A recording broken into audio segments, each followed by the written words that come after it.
Okay, so now we've got the disk taken out of this Mac, and you might think, well, what should I do with this? Well, in our case, and this is my girlfriend's Mac, so when I say our, I'm talking about her and I, what we're going to do is I'm going to put this in an external chassis, in a USB chassis, so that we can plug it in and use it as a USB drive. And there's two advantages to that.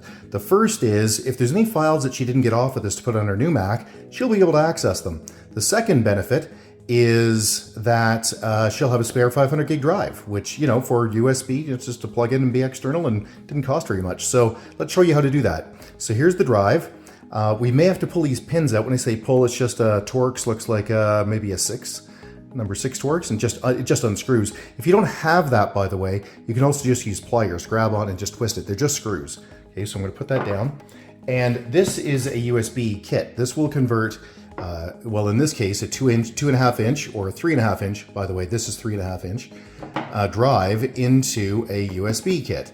Into a USB drive. Now, you might look at this and go, well, I've got to get that brand and so on and so on. No, you don't.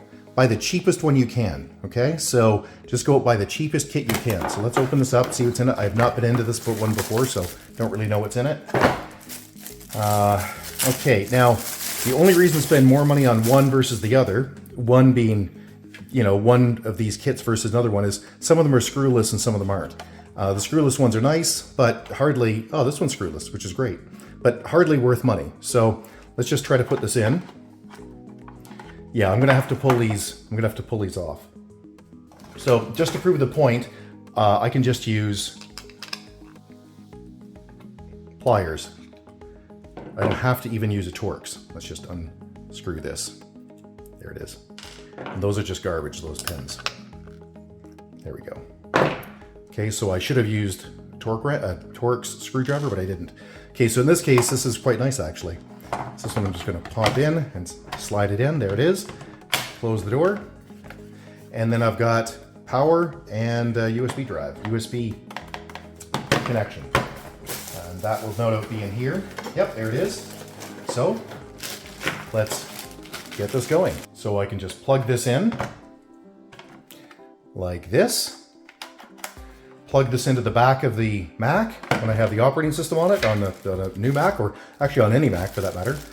Plug it in, right? Just plug this into the wall because it does require external power, which is this guy here.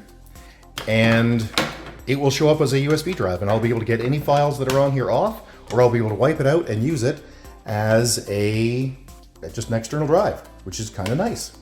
Hey, if you found this video useful, please click like. If you like this type of thing, please click subscribe. And please leave a comment. If we don't get back to you, somebody else will. And you can always get a hold of us at www.urtech.ca. That's www.urtech.ca. Thanks and have a great day. Bye-bye.